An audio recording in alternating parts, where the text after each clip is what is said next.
자, 환율 변동 효과의 흐름을 먼저 살펴보면은, 자, 기본적으로 외화를 기능통화로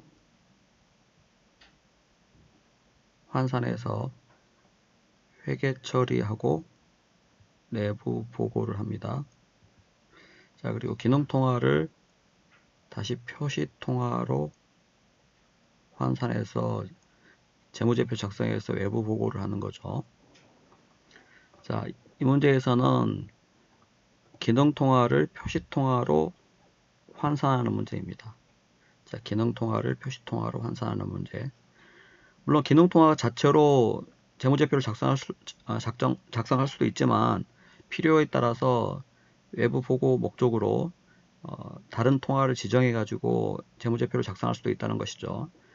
그래서 그 재무제표를 작성할 때 사용되는 통화가 표시통화입니다.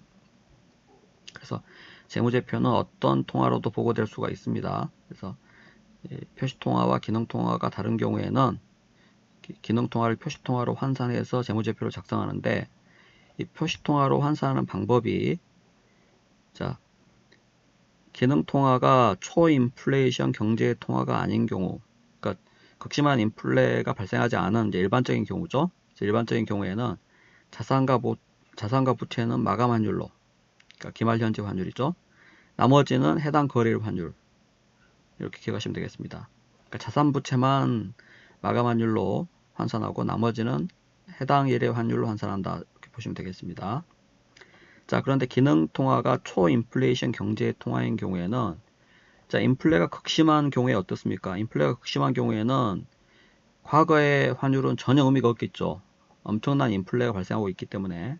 자, 따라서 이때에는 모든 항목을 어떻게 해요? 모든 항목을 마감 환율인데, 마감 환율이 그냥 마감 환율이 아니고 최근 재무상태표 일자의 마감 환율입니다. 자, 이게 무엇을 뜻하냐면, 이 재무제표를 과거 연도하고 당해 연도를 비교해서 이제 표시를 하게 되는데, 보통 이 초인플레이션 경제 통화의 경우에는 기능통화가 이 과거의 어떤 수치는 극심한 인플레 때문에 전혀 의미가 없다는 것입니다. 자, 따라서 그 작년하고 올해 거를 비교해서 보고를 할 때 모두 다 가장 최근 재무상태표 일자의 마감 환율로 환산하라는 거죠. 그러니까 작년 것도 올해 말 마감 환율로 환산하라는 겁니다. 자, 그렇지 않고 기능 통화가 초인플레이션 경제 통화가 아닌 경우, 그러니까 일반적인 경우에는 이 과거 재무상태표를 비교해서 당년도 재무상태표랑 재무제표랑 비교해서 표시를 할 때 자산 부채는 해당 보고 기간 말의 마감 환율입니다. 그래서 작년 거는 작년 마감 환율로 환산하고 작년 말 자산 부채는, 그래서 이제 올해 재무상태표 작성할 때, 올해 재무제표 작성할 때는 올해 자산과 부채는 올해의 마감 환율로 환산하라는 것이죠. 자, 그리고 외환 차이는 기타 포괄 손익으로, 보통 해외 사업 환산 손익이라는 과목으로 회계 처리를 합니다. 이걸 기타 포괄 손익으로 하는 거는 사실 너무 당연한 건데, 이걸 단기 손익으로 해버리면 어떤 문제가 생깁니까? 이런 환산 차이, 표시통화로 환산하는 방법에 있어서 어떤 환산 손익을 단기 손익으로 인식해버리면 그 단기 손익을 기초로 해서 환산이익이 많이 발생했을 때 배당을 많이 받아가 버리면은 어떤 기업의 자본 자체가 부실해질 우려가 있죠. 자, 그래서 이걸 기반으로 해서 배당 해 가지는 말하는 의미에서 기타 포괄 손익으로 인식해 가지고 계속 회계 처리를 한다는 것입니다. 자, 보면 기능통화가 미국 달러였어요. 기능통화가 미국 달러인데 표시통화가 원화입니다. 그래서 재무상태표, 즉 회계 처리가 기능통화로 지금 돼 있죠. 달러로 돼 있습니다. 자, 그래서 이것을 표시통화, 즉 원화로 환산을 해서 재무제표를 작성한다는 거죠. 그래서 그때 X2년 말이죠. X2년 말 환산 차이, 즉 기타 포괄 손익 누계액, 즉 해외 사업 환산 손익 금액을 요구한 겁니다. 자, 아까 설명드린 것처럼 자산 부채는 모두 마감 환율로, 나머지는 해당 거래일 환율입니다.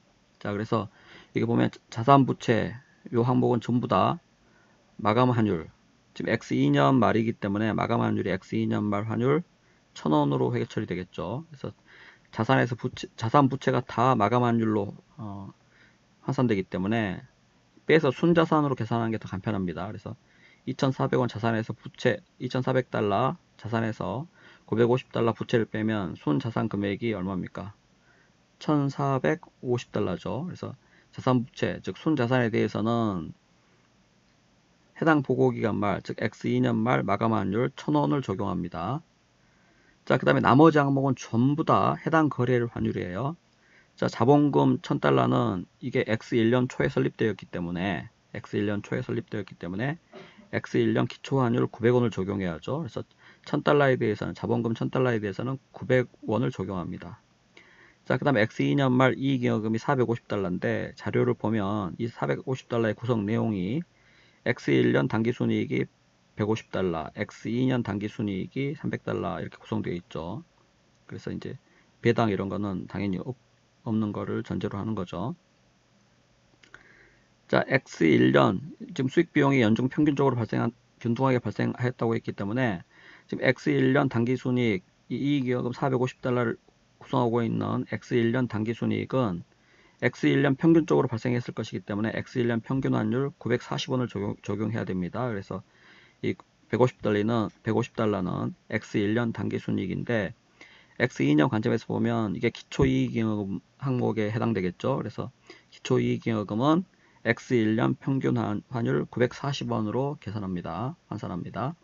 자, 그 다음에 당기 순이익 300달러는 단기 평균적으로 발생했기 때문에 단기 평균 환율 980원을 적용해야 되겠죠. 그래서 단기 순이익 300달러는 단기 평균 환율 980원을 적용해서 계산합니다.